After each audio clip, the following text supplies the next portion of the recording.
مرحبا، أنا لبان، أهلا وسهلا فيكم بقناتي أكلي أونلاين. اليوم الفيديو تبعنا ضيافة حلوة خفيفة كتير، بتيفورات محشية بالتفاح والجوز والقرفة. أنا حبيتهم كتير، نحن بنسميهم بتيفورات، بالتركي بيسموهم كرابية. بإمكاننا نغير الحشوة طبعا ونستعمل حشوة تانية. المقادير: 3 تفاحات بدي أقشرهم وأبشرهم، كاسة جوز، سكر 5 معالق، معلقتين قرفة. قشرت التفاح وببشره بهاي الطريقة.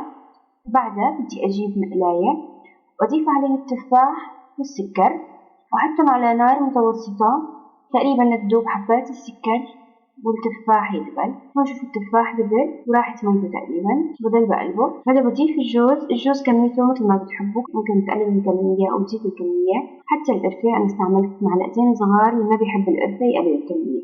الحشوة صارت جاهزة، بدي أحطها على طرف كبة. بدي أعمل عجينة: زبدة 125 جرام، كاسة صغيرة زيت مازولا، كاسة شاي، كاسة شاي لبن زبادي، بيضة، كوب سكر بودرة، كوب نشا، 3 كاسات طحين، ظرف بيكنج باودر. فضيت الزبدة طرية، لازم تكون الزبدة مكندبة بالميكروويف. فضيت الزيت المازولا واللبن. بدي أحط البيضة. حطيت كل المواد السائلة مع بعضها. بعدها بدي أبلش أضيف المواد الجافة. حطيت النشا والسكر البودرة، حركتهم مع بعض، بقلبهم كتير منيح. ضفت البيكنج باودر فوق الطحين، بضيف الطحين شوي شوي وبضل بعجن لغاية ما يخلص عندي كمية الطحين، تصير عندي العجينة جاهزة. بدي أريحها تقريبا شي ساعتين لما تبرد الحشوة كمان. رشيت طحين على المرمرة وصرت أمد العجينة. هاي العجينة تشبه عجينة التارت، بتصير نفسها عجينة الكوكيز، كتير طيبة، ممكن تجربوها لهيك وهيك. مديت العجينة وجبت قطعتين، وحدة كبيرة وحدة صغيرة. أقطع أول شي بالكبيرة دوائر عادية، بحط معلقة صغيرة من الحشوة فوق العجينة.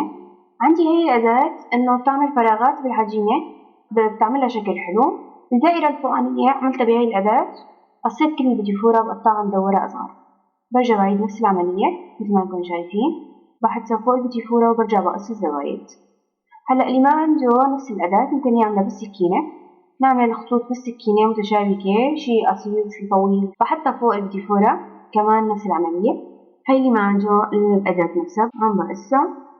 صار بديفورات جاهزين، بدي أحطهم بالفرن درجة حرارة 180 بالرف الوسط لمدة ربع ساعة، ممكن نراقبهم يتغير لونهم.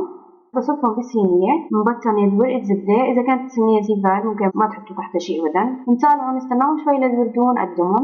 رشيت فوقهم سكر بودرة. كتير طيبين، كتير حبيتهم، خفيفين، ضيافة حلوة مع فنجان القهوة وحتى لحالهم. ممكن نغير الحشوة، نحط بدالهم التمر كمان مقلاه مع قرفة، بيطلع كتير طيب كمان. إن شاء الله يكون عجبكم. أما الفيديو اللي جاي هو عبارة عن أقراص من البطاطا مقلية، كتير طيبين وشكلهم كتير حلو. انتظروني بالفيديو اللي جاي. لا تنسوا تزوروا صفحتي على الفيسبوك ليان، تعملوا اشتراك بقناتي، تعطوني اقتراحاتكم شو حابين نعمل بالفيديوهات الجاية. صحة وألف هنا، باي باي.